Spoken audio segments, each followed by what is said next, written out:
Film industries भी है वो बहुत बड़ा इनकम का वो होता है। अभी पटना में एक पुष्पा मूवी की शूटिंग के लिए जो स्टेज बनाया गया था, इस एरिया में आप देखिएगा बाकी कोई डेवलप नहीं मिलेगा। गलत फहमी है कि अरब वालों का तेल जमीन से निकल रहा है, इजराइल अमेरिका मार के इन्हीं लोग का तेल निकाल दिया। इस सब के बाद सबसे तेजी से स्टेट में अगर कोई डेवलप हुआ तो गुजरात, नोएडा और हरियाणा के गुड़गांव। इसमें आप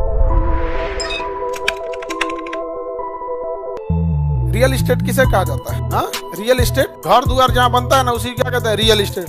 building real estate, bridge real estate, infrastructure real estate, metro station, सड़क, पुल, हाईवे, एक्सप्रेसवे, ये सब किसमें आएगा? रियल इस्टेट में। अभी रियल इस्टेट सबसे तगड़ा चल रहा है दिल्ली और मुंबई का।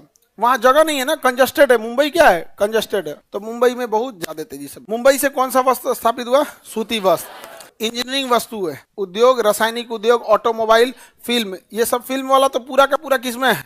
मुंबई में। तो फिल्म इंडस्ट्रीज भी है वो बहुत बड़ा इनकम का वो होता है। अभी आपके पटना में एक पुष्पा मूवी की शूटिंग के लिए जो स्टेज बनाया गया था, वो बिहार से नहीं बना था। इकोसिस्टम ही नहीं वो स्टेज बनाने का। वो अपना ट्रक वरक से लाद के लाए थे। साउंड उन्हें यहाँ से ले लिए थे, कुछ कुछ ले लिए तो बाकी वो लोग वहां से लाए। तो सबका अपना क्या है, एक इकोसिस्टम हो जाता है। सूती वस्त्र हो गया, रसायन उद्योग हो गया, ऑटोमोबाइल हो गया, ये सब चीजों का। सुएज नहर बनने से यूरोप और इंडिया क्या आ गया? पास आ गया, जिस वजह से यहाँ पर भी इंडस्ट्रियलाइजेशन तेजी से हो गया। सुएज नहर कहाँ है? इंडिया कैसे पास आ गया?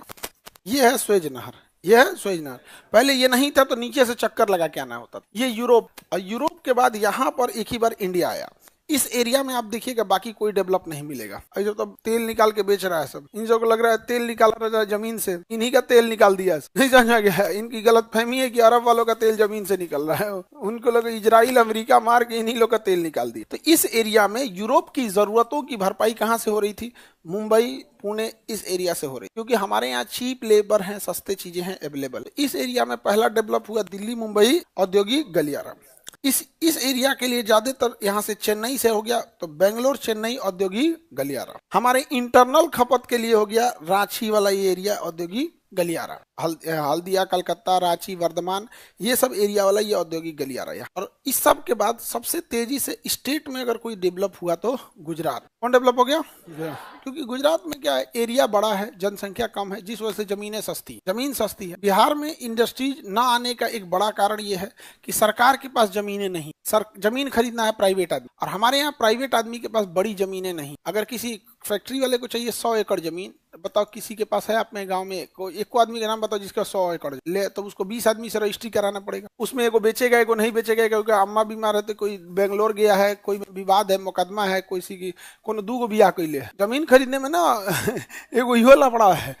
एगो जो जमीन बेच रहा है ना, दूगो बियाह कैले है, तो एगो पत्नियां कह रही है कि हम ना देतो, एगो कह रही हम देतो, हो गया।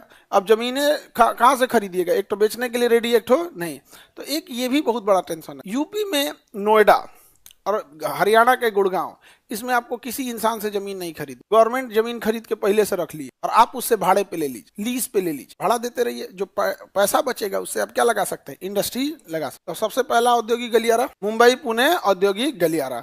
मुंबई हाई में तो पेट्रोलियम भी अवेलेबल है, तो पेट्रोलियम प्रोडक्ट भी बन जाएगा इजिली। वहां से पेट्रोलियम के अलग अलग प्रोडक्ट बन जाएंगे। एक्सप्रेस वे भी बना दिया गया था मुंबई से पुणे के बीच में, और थाने के लिए भी आगे बढ़ रहा है।